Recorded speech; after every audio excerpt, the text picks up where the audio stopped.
In a world where power dictates the course of history, ceaseless drama continues to unfold between public figures from all walks of life.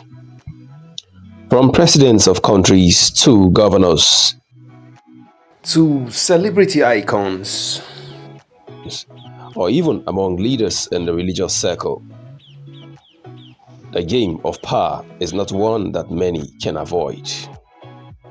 This is politics in power play. In this video, we share with you facts about the current power tussle between Their Royal Highnesses Sanusi Lamido Sanusi and Aminu Bayero in the Kano Emirate. And so let's begin. Apart from being close relatives from the ruling class family of the Sulba clan, both emirs were born in the same year 1961, with Sanusi only a month older than Aminu Bayero. The two grew up in the same palace. In fact, Sanusi's first wife, Hajia Sadia, is a daughter of the late Bayero, Aminu's father. It has been alleged that there were previous succession struggles between the Bayero and Sanusi houses, and a few evidences seem to agree with this. For instance, in 1963, Aminu Sanusi, the then Chairman Kano and father to His Royal Highness Sanusi Lamido Sanusi, was opposed to the idea of the late Bayero being crowned emir and thus refused to pay him homage. Also, according to sources, after the death of Emir Bayero in 2014, Sanusi Bayero, the first son, Crown Prince, and Chairman Kano, was initially announced as Emir, but was later replaced by Sanusi Lamido Sanusi. Although Sanusi Lamido Sanusi has recently come up to publicly debunk this notion of disunity and power tussle in the royal home. But two evidences seem to contradict this view. The first was the sack of Alhaji Sanusi Bayero, who is the eldest son and crown prince of the late Emir Bayero, owing to his refusal to pay homage at that time to Sanusi Lamido Sanusi, and eventually accompanied by the former's exile from Kano. Also, the two sons of the late Emir Bayero accepting to lead two regions of the divided emirate in 2020, a division which Sanusi Lamido was against, seem not to agree with this idea of unity. Also, interesting to know is the fact that historically, political leadership, such as the office of the Governor of Kano State, has always played a key role in the selection processes, outcomes, and subsequent stability of the leadership of the Kano Emirate, determining whether a person becomes or remains the Emir of Kano. Buttressing this point is the case of Muhammadu Sanusi I in 1963, who, as a result of the power tussle between him and the Sardauna of Sokoto, Sir Ahmadu Bello, was forced to resign and was subsequently deposed and banished to Azare in present-day Bauchi State. More memorable also is the power tussle between the late Abubakar Rimi of the PRP and the late Emir Bayero in 1981.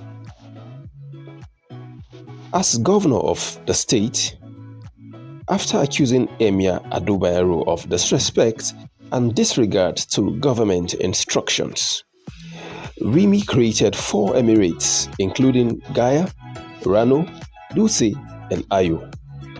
He further elevated the status of the emirs of Hadejia, Gumel, and Kazauri, making them of first-class rank and thereby reducing Bayero's influence as an emir under the old Kano state. However, the emergence of another governor of different political ideology in the person of Sabo Bakinzo in 1984 would later lead to the reversal of Rimi's stringent policies in the emirate, including the cancellation of the 4 emirates created by him. At this point, Emir Bayero's influence was once again restored. As it goes with the popular maxim that history has a way of repeating itself, a similar pattern of political power play was again replayed in 2020 between former Governor Abullahi Ganduje and Emir Sanusi Lamido Sanusi. Fast forward to the current power dynamics in the Kano Emirate. Possible factors in favor of Aminu Bayero, among other things, is his father's legacy of successfully leading the state into economic and religious prosperity for 50 years. A feat that has given the Bayero family a good image in the eyes of the Kano masses. Added to this are judgments from the federal high courts as seen recently, and of course, the role and influence of Dr. Abullahi Ganduje, who remains a major pillar in Kano politics and currently occupies a critical position in the power structure of the APC. Notwithstanding the rich legacy and prospects of the Bayeros, are there possible factors in favor of Sanusi in the power tussle for the Kano Emirate leadership? Of course, factors such as his leadership position as head of the Tijaniya movement, a Muslim Sufi order that is rated the largest in Nigeria, with about 50 million followers, quickly comes to mind. Also, his strong career profile as a successful economist and banker, something that has given him a strong alliance with major power blocks, might be another thing to keep in mind. Others are the commitment of the incumbent Governor of Kano State to reinstate Emir Sanusi Lamido as a way of fulfilling his campaign promise to the Kano people, the position of the Kano State courts as revealed by recent outcomes, and of course, the influence of the 2023 NNPP presidential candidate Rabiu Musa Kwankwaso, a household name that has continued to wield strong political influence in the last 2 decades of Kano political history. Are these odds strong enough to cause the crown to rest on the head of Sanusi Lamido Sanusi? Or will the reign of Aminu Bayero prevail? Well, the truth is, no one knows for sure. However, we can safely rest knowing that power, like water, will always find its level, and the days following will eventually reveal this. Thanks for watching, and please make sure to hit the subscribe button for more videos on politics and power play.